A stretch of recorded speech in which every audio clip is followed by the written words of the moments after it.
Hello class, today we're going to do a video on a certain types of conic sections which are called ellipses. But before we look at ellipses, let's go back and take a look at a circle. As we see, I have used the parametric functionality of Desmos to create a curve parametrically, the circle curve, where the center is at 0, 0 and the radius is 1. What would happen if I change where the center was located? Instead of it being at 0, 1, what if I changed it? So let's keep this circle here and let's add another circle. And as you can see, I'm making A1 and B1, but I'm going to change C and D, which relate to the positions of the circle. When I change C and add 2, it moves my circle to the right 2 units. And when I move C to -2, it moves my circle to the left 2 units. Okay, when I change D, it moves my circle up 2 units. When I put D to -2, it moves my circle to the down 2 units. Oops, 2 units. Okay, so C and D only affect the position of the circle because they change the location of the center. And that much you can figure it out last class.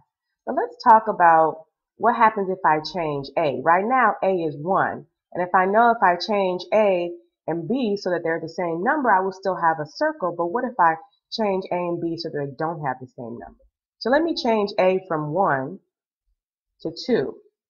You notice that it's no longer a circle. It's kind of like elongated out the horizontal side. It's becoming wider and wider and wider the bigger I change A. When I change A to a negative number, I still have the same effect as if it was changed on a positive side, to the positive number. So the sign of A doesn't affect the width, it's the value of A that determines the width of the new figure. What happens if I change B?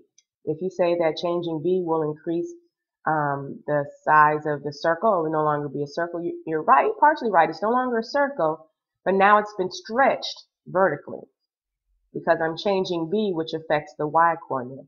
And no matter if I change B in the positive direction or negative direction, the value of B, the positive value of B, is what affects the width.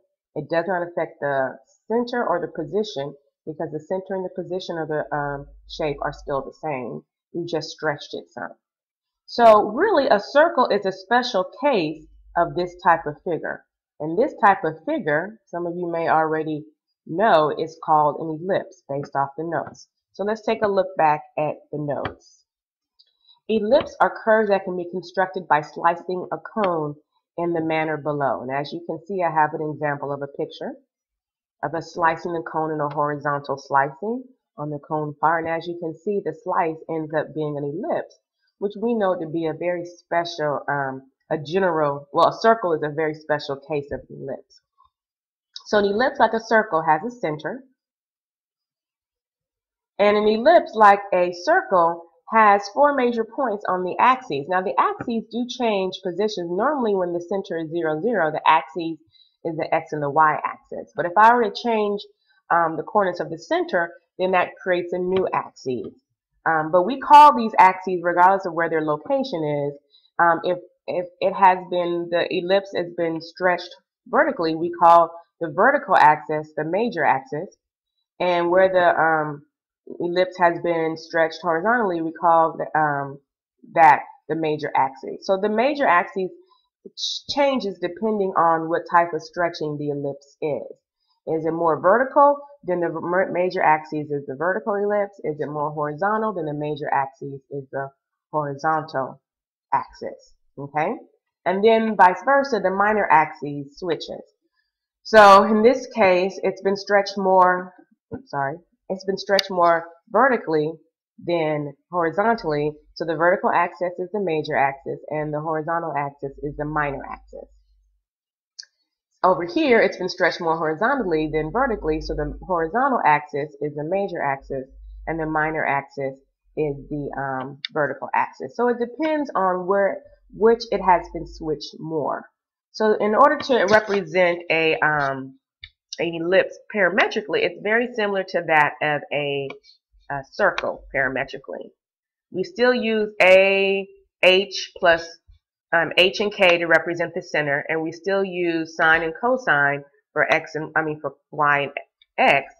But now a and b don't have to be the same number. When a and b are the same value, then of course it's going to be a circle like we saw last video. But when a and b are different values, then that means that this is going to be an ellipse. And it's important to note that a and b normally are bigger than 0, just so that we won't have that confusion. Because even if a and b were negative, you're going to still get the same shape as if a and b were positive. So just to make things simpler, we're going to let a and b always be 0 when we're referring to this. Okay? So this is a parametric expression of an ellipse, which is very similar to that of a circle. The only difference is a and b don't necessarily have to be the same. Okay? And like in a circle, the radius was always a positive number, so that's why we're going to be consistent here.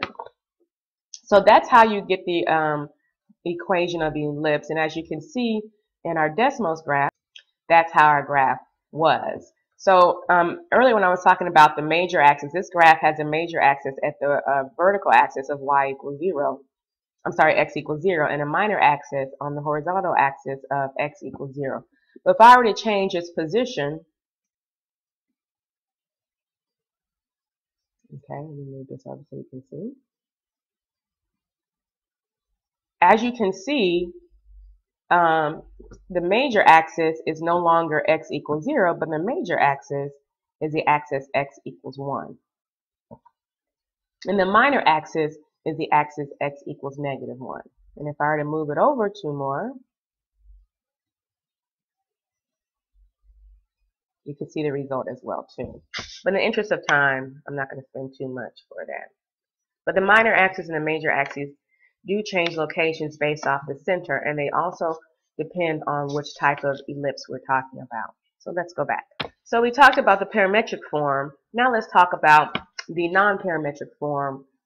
In this case, the implicit form of an ellipse. And it's very similar to that of a circle, but the only difference is that the radius is incorporated in a different way. Okay? Remember, in a circle, we have only one radius, but in an ellipse, we kind of have like two mini radiuses, the horizontal radius and the vertical radius. And so we incorporate those into the denominator of x minus h and the denominator of y minus k squared. And we set the right side always to equal 1. So that's something that people think that this right side can change values. No, in the standard form of the ellipse, this side is always going to equal 1 as well. So when you try to get a form into the standard form, make sure the right side is equal to 1. And the denominator is the square of the many radiuses. So this is the square of the mini horizontal radius, and this is the square of the mini vertical radius. It's important to note that, and the book does a very good example of the proof on how to convert from parametric form to to implicit form, is why if the horizontal axis is at 2a, that the denominator is at a squared. So for example, when our horizontal axis was at x equals 1, well, 1 is equal to 2a, so a is equal to 1/2. Okay? And when our horizontal axis was at y equals 2, then b was 1, so b should be 1 as well. Why did I say horizontal and vertical? Well, y'all know what I'm talking about. Horizontal is y equals, and vertical is x equals. Okay? Sorry, I'm confusing you about that, but take a look at the book. It's early in the morning. So for the video assessment, what you'll have to be able to do is, if I show you an ellipse, you'll have to be able to write the equation of the ellipse in both implicit and parametric form, which is easy because they both involve the same variables. And then you'll also have to be able to take an ellipse and identify and change it, even if it's in implicit form but not in standard form. You have to be able to change it to standard form, and as well. So you have to be able to, in conclusion, parameterize the ellipse using this equation, or implicitize, I don't know if that's a word, the ellipse using the standard form of the equation. And you have to be able to identify information about the ellipse based off of the equation. So if I give you any of these equations, you should be able to tell me where the center is, where the and which is the major axis, which is the minor axis as well. I will do an example, but I've already talked too long, so you can come see me if you have questions.